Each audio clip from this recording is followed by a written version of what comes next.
From Washington, this is VOA News.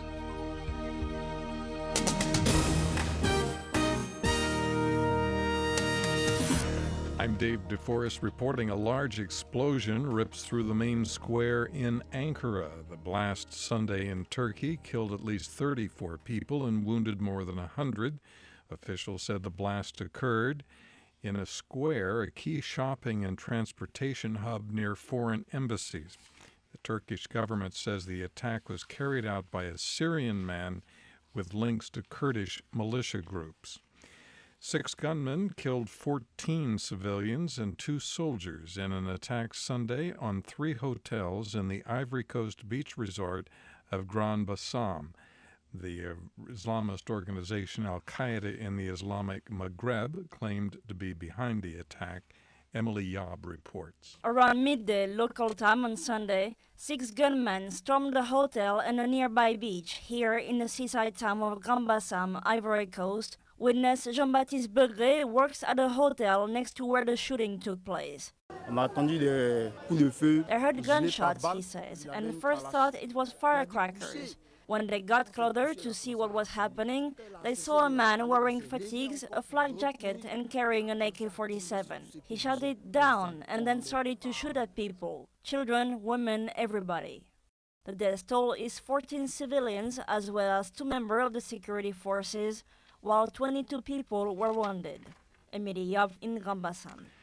U.S. Secretary of State John Kerry says the insistence that the Syrian peace talks not deal with the issue of removing the current regime from power is an attempt by the government to disrupt the talks. Syrian Foreign Minister Walid Muallim has warned negotiators that any talk about the fate of President Bashar al-Assad's government is off the table.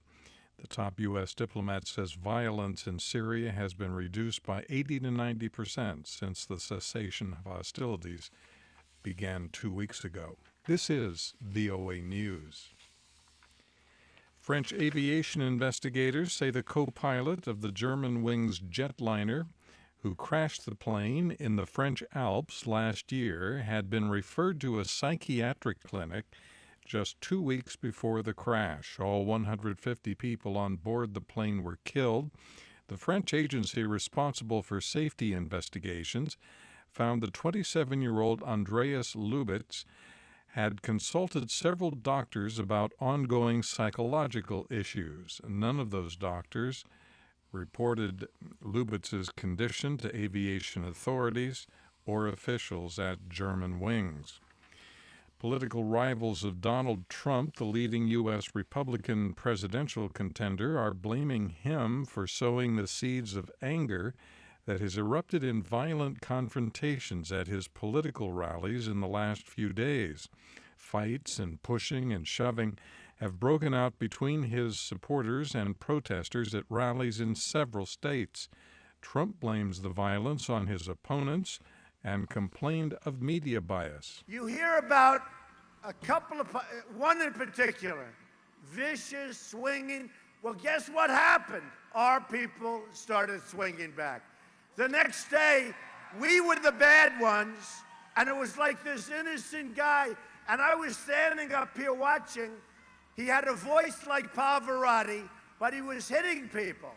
One of Trump's opponents, Florida Senator Marco Rubio, called the escalating turmoil frightening and grotesque. In German elections Sunday, the anti-immigration Alternative for Germany party gained significantly in elections held in 3 areas of Germany. According to exit polls, the party elected delegates to regional parliaments in all 3 areas. The previously tiny fringe party was expected to do well due to public discontent with the government of Prime Minister Angela Merkel since the country opened its doors to more than 1 million migrants last year. Catholic media services say Zambia's Episcopal Conference plans to meet with all political parties and their presidential candidates in a move to help curb politically motivated violence before the August 11th general election. Zambians have expressed concern about violence among supporters of political parties as the groups get ready to begin campaigning for the elections.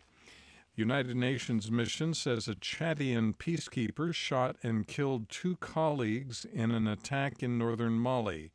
A third colleague was wounded in the shooting Saturday in Tassalit in the Kidal region. The peacekeeper was arrested. President Barack Obama is set to name his pick to fill the Supreme Court vacancy created by the death of Justice Antonin Scalia last month. Reports from the White House say the president has narrowed his list of potential nominees as the vetting process enters a final phase. In Washington, I'm Dave DeForest. That's the latest world news from VOA.